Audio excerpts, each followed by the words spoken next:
नमस्कार। आज हूँ 29 तारीख आउ 29 तारीखटी समस्त मन रखिला भली दिनटीए। आपण पचारे कहीं ना गत किछि वर्ष भितर यही 29 तारीख रे एभली किछि घटना घटी जाइछि जहा आम राज्य ओडिशा को एवं प्रत्येक ओडिया को व्यापक भाव में प्रभावित करिछि। आउ 29 तारीखर छाप भी छाड़ी दे जाइछि। तेणु लोक माने 29 तारीख को सहजरे भूली पारिबे कि? कहीं लोक माने 29 तारीख को एते सहजरे भूली पारिबे नाही एवं 29 तारीखटी समस्तंक पई मने रखिला भली तारीखटीए तारी ऊपर विश्लेषण करिबा आजिर एडिटोरियल रे। तेबे कहीं ओडिशार लोक माने 29 तारीख को एते शीघ्र भूली पारिबे नाही बा लोकंक मन भितरे 29 तारीखटी बसा बांधिकी रही जाइछि। एभली किछि घटना घटी जाइछि जो घटना गुड़िक 29 तारीख को मने रखिबा पई समस्त को बाध्य भी कर देइछि। भावंतु केते व्यापक भाव में 29 तारीख रे घटिथिबा किछि घटना लोकं को प्रभावित करिथिबो। सेही भली किछि घटना भितरु दुई तीनोटी घटना मु आपनक सामना को आनिबी आउ टिके आपनको अनुरोध करिबी एई घटना गुडी को पुणी थारे मने पकेइबा पई। प्रथम घटनाटी होउची आपनकर निश्चित भाव में मने थिबो मने रहिबो मध्य अक्टोबर 29 तारीख 1999 मसीहा सुपर साइक्लोन माड़ हैला ओडिशा उपकूल रे 10,000 रु अधिक लोक सरकारी हिसाब रे मृत्युवरण कले। अनेक लोक आहत हेले। 15 लाख रु अधिक लोक वास्तुहरा हो गले यही सुपर साइक्लोन प्रभाव रे। भावंतु केते व्यापक प्रभाव पकईथिला सुपर साइक्लोन जहा आसीथिला अक्टोबर 29 तारीख 1999 मसीह रे।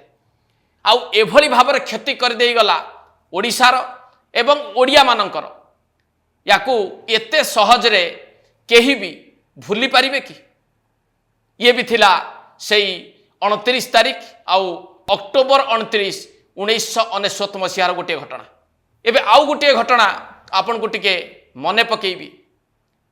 एई घटनाटी मध्य ओडिशार लोकं को ओडिशार राजनीति रे रुचि रखुतबा लोकं को मने पकेइला भली दिनटीए थिला। ये थिला 2012 मसीहा मे 29 तारीख। टिके मने पकांतु मे 29 तारीख 2012 मसीहा कौन होइतिला? एक निर्वाचित सरकार को गादीच्युत करबा पई गोटिए षडयंत्र करा जायथिला जहार ना थिला मिडनाइट ऑपरेशन।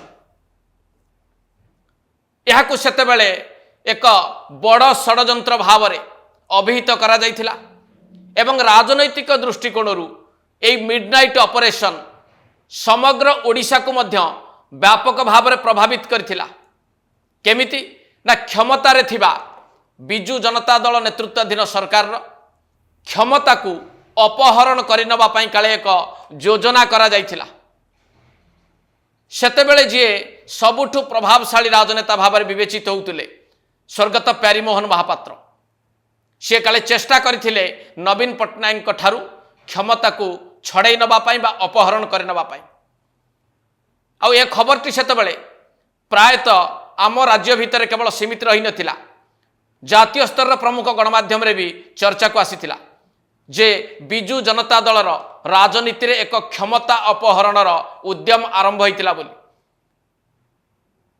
स्वर्गत प्यारीमोहन महापात्र काले चाहूतुले क्षमता अपहरण करनबा पई मुख्यमंत्री थिबा नवीन पट्टनायक ठारू जोथि पई नवीन पट्टनायक विदेश गस्तर थिबा बेले ताकू कांटछांट करी फेरी आसीथिले ओडिशा एवं तापरे बिजू जनता दल राजनीति रे बेस हटचमट सृष्टि हला।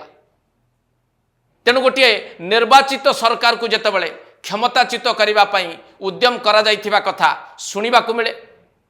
जदियो यह एक तथाकथित षडयंत्र बोली परे प्रमाणित हला किंतु जहा घटी थिला मे 29 2012 मसीह रे ताहा सहजरे बिजू जनता दल भितरे थिबा कर्मी कहतु नेता कहतु बा जो माने बाहरु थाई कि बीजेडी राजनीति को देखिचंती से माने এই 29 ତାରିଖ ଘଟଣାକୁ ଭୁଲି ପାରିବେ କି?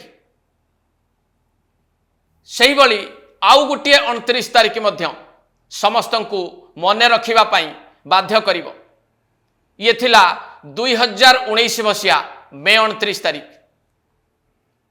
କ'ଣ ହେଇଥିଲା ସେଦିନ? 2019 ମେ 29 ତାରିଖରେ ନବୀନ ପଟ୍ଟନାୟକ ପଞ୍ଚମ ଥର ମୁଖ୍ୟମନ୍ତ୍ରୀ ଭାବରେ ଓଡ଼ିଶାର ଦାୟିତ୍ୱ ନେଇଥିଲେ। 2019 ନିର୍ବାଚନର ଫଳାଫଳ ବାହାରିଥିଲା ମେ ମାସ 23 ତାରିଖରେ। ନବୀନ ପଟ୍ଟନାୟକ ମୁଖ୍ୟମନ୍ତ୍ରୀ ଭାବରେ ଶପଥ ନେଇଥିଲେ ମେ 29 ତାରିଖରେ। କାହିଁକି?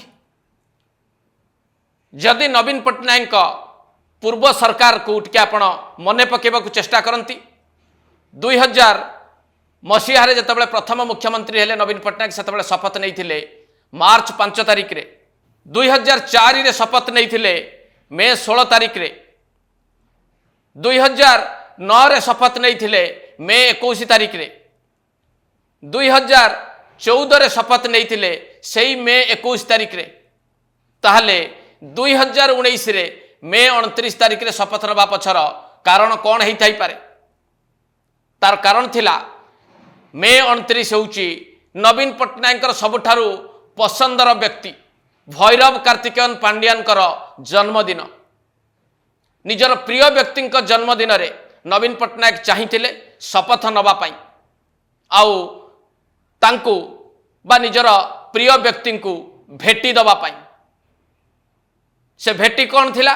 ସେ ଭେଟି ଥିଲା ଗୋଟିଏ ନିର୍ବାଚିତ ସରକାର, ଯାହାକୁ ସିଏ ଭେଟି ଦେଇଥିଲେ ବା ବାର୍ଥଡେ ଗିଫ୍ଟ ହିସାବରେ ଦେଇଥିଲେ ଭୈରବ କାର୍ତ୍ତିକେୟନ ପାଣ୍ଡିଆନଙ୍କୁ। ମୁଁ ଏ କଥାଟି କାହିଁକି କହିଲି? କାରଣ 2019 ମାର୍ଚ୍ଚ 29 ତାରିଖ ପରେ ଯେଉଁ ସରକାର କାର୍ଯ୍ୟ ଆରମ୍ଭ କରିଥିଲା ନବୀନ ପଟ୍ଟନାୟକଙ୍କ ନେତୃତ୍ୱରେ, ସେହି ସରକାର ଯେଉଁ କାମଗୁଡ଼ିକ କଲା, ଯାହା ଦେଖିବାକୁ ମିଳିଲା, ଯାହାକୁ ପ୍ରତ୍ୟେକ ଲୋକ, ପ୍ରତ୍ୟେକ ଓଡ଼ିଆ ଏବଂ ପୁରା ଓଡ଼ିଶା ଦେଖିଛି, ସେମାନେ ମର୍ମେ ମର୍ମେ ଅନୁଭବ କରିଥିବେ ଯେ କାହିଁକି 2019 ମସିହାର ମେ 29 ତାରିଖକୁ ସହଜରେ ଭୁଲି ହେବ ନାହିଁ। ଟିକେ ଆପଣଙ୍କୁ ରିଫ୍ରେଶ କରିଦେବାକୁ ଚାହିଁବି। ଆପଣମାନେ ଯେଉଁ ଯେଉଁ ଘଟଣା ଗୁଡ଼ିକ ଘଟିଛି ବିଗତ ଦିନମାନଙ୍କରେ, ମେ 29 2019 ପରଠାରୁ ତାକୁ ଟିକେ ମନେ ପକାନ୍ତୁ ବା ମନେ ପକାଇବାକୁ ଚେଷ୍ଟା କରନ୍ତୁ।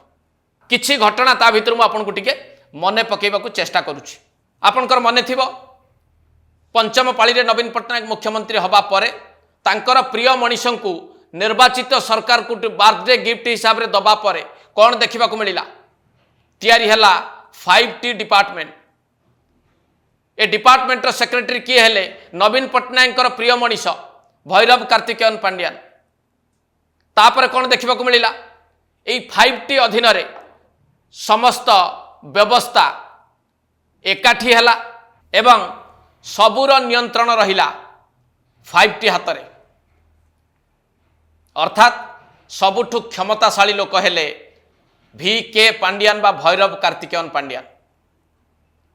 ସରକାର ହେଉଛି ବିଜେଡିର, ମୁଖ୍ୟମନ୍ତ୍ରୀ ହେଉଛନ୍ତି ନବୀନ ପଟ୍ଟନାୟକ, କିନ୍ତୁ ସାଧାରଣ ଭାବରେ ଓଡ଼ିଶା ଲୋକ ବୁଝିଗଲେ ଯେ ସବୁଠୁ କ୍ଷମତାଶାଳୀ ବ୍ୟକ୍ତି ହେଉଛନ୍ତି VK ପାଣ୍ଡିଆନ ସରକାରରେ ଏବଂ ଦଳରେ। ତାପରେ କ'ଣ ହେଲା ଆପଣଙ୍କର ମନେ ଥିବ? VK ପାଣ୍ଡିଆନ ଚାକିରି ଛାଡ଼ିଦେଲେ। ଚାକିରି ଛାଡ଼ିବା ପରେ ବିଜୁ ଜନତା ଦଳରେ ଯୋଗ ଦେଲେ। ଏ ଦୃଶ୍ୟ ଗୁଡ଼ିକୁ ଟିକେ ଆପଣ ମନେ ପକାନ୍ତୁ। VRS ନେବା ପରେ VK ପାଣ୍ଡିଆନ ବିଜେଡିରେ କିଭଳି ଭାବରେ ପ୍ରବେଶ କଲେ। ପ୍ରଥମେ ସରକାରର ନିୟନ୍ତ୍ରଣ ନିଜ ହାତକୁ ନେଲେ 5T ମାଧ୍ୟମରେ ବା 5T ଜରିଆରେ। ପରବର୍ତ୍ତୀ ସମୟରେ 5Tର ଅଧ୍ୟକ୍ଷ କରିଦିଆଗଲା VK ପାଣ୍ଡିଆନଙ୍କୁ ଯେତେବେଳେ ସେ ବିଜୁ ଜନତା ଦଳରେ ଯୋଗ ଦେଲେ। ତାପରେ କ'ଣ ଘଟିଲା ତାହା ବି ଆପଣଙ୍କର ମନେ ଅଛି ଯେ କେବଳ ବିଜୁ ଜନତା ଦଳ ନେତୃତ୍ୱାଧୀନ ସରକାର VK ପାଣ୍ଡିଆନଙ୍କ ହାତରେ ରହିଲା ତାହା ନୁହେଁ, ପୁରା ବିଜୁ ଜନତା ଦଳର ଦାୟିତ୍ୱ ସମ୍ଭାଳିଲେ VK ପାଣ୍ଡିଆନ। ଅଘୋଷିତ ମୁଖ୍ୟ ଭାବରେ ପ୍ରତୀୟମାନ ହେଲେ VK ପାଣ୍ଡିଆନ। ସେ ଘଟଣା ଗୁଡ଼ିକ ମଧ୍ୟ ଥିଲା ଦେଖିଲା ଭଳି ଆଉ ମନେ ରଖିଲା ଭଳି। ନବୀନ ପଟ୍ଟନାୟକଙ୍କୁ ପଛକୁ ଠେଲିକି ସାମ୍ନାକୁ ଆସିଲେ VK ପାଣ୍ଡିଆନ। ମଞ୍ଚରେ ଏକା ବସିଲେ, ନେତାମାନଙ୍କୁ ତଳେ ବସେଇଲେ। ଏ ଦୃଶ୍ୟ ବି ଆପଣଙ୍କର ମନେ ଥିବ। ନିର୍ବାଚିତ ଲୋକପ୍ରତିନିଧିମାନେ କହିଲେ ଯେ ସେମାନେ ଦ୍ୱାରପାଳ ହେବାକୁ ପ୍ରସ୍ତୁତ, ସେମାନେ କ୍ରୀତଦାସ ହେବାକୁ ପ୍ରସ୍ତୁତ। ଯେଉଁମାନେ କଥା କହିଥିଲେ ତାହା ବି ଆପଣଙ୍କର ମନେ ଥିବ। କେବଳ ସେତିକି ନୁହେଁ, सरकार मंत्री एवं विधायक एमाने ट्राफिक पुलिस भी हो गले VK पांड्यान पाई। पुणी थे मन पकातु ए दृश्य को, अर्थात 2019 मे 29 पर जो सरकार को ओडिशा देखिला, जो सरकार को ओडिशावासी निर्वाचित करथिले, से सरकार कला कौन? निर्वाचित लोकप्रतिनिधि एवं पूरापूरी अमलातांत्रिक व्यवस्था को जनक हाथ में समर्पण करदेले नवीन पट्टनायक। तांको बर्थडे रो गिफ्ट देदेले गोटे निर्वाचित सरकार एवं लोकप्रतिनिधि और पूरा व्यवस्था को, जो भली भाव से व्यवस्था चलिला 2019 मार्च 29 ठारू 2024 पर्यंत। जो माने ए 5 वर्ष को भल भाव देखिचंती बुझीचंती से माने निश्चित भाव रे भल भावे एक कथा अनुभव करिथिबे जे 2019 मे 29 पर ठारू गोटिए निर्वाचित सरकार को किभली भाव रे अपहरण करा जाइथिला, निर्वाचित लोकप्रतिनिधि एवं पूरा अमलातांत्रिक व्यवस्था किभली जनकर शरणापन्न होइथिला एवं जड़े व्यक्ति हाथ में नवीन पट्टनायक सबु किछि समर्पित कर देइथिले। अर्थात पूरा ओडिशा प्रभावित होइथिला सेई 2019 मसीहा मे 29 तारिख पर ठारू। परिशेष रे आपण माने टिके भल भावे तर्जमा करंतु। 29 तारिख रे घटिथिबा किछि घटना को मु आपण को टिके मने पकेइली। जेउ भली भाव रे ए घटना गुड़िक घटी जाइछि, ओडिशा एवं ओडियांक उपरे जो छाप छाड़ी जाइछि, ये सबू को देखिबा परे बुझिबा परे केही केबे 29 तारिख को ओडिशा पाई बा ओडियांक पाई गोटिए भल दिन बोली भाबिबे कि? एट शेष करबा आज एडिटोरियल को। नमस्कार।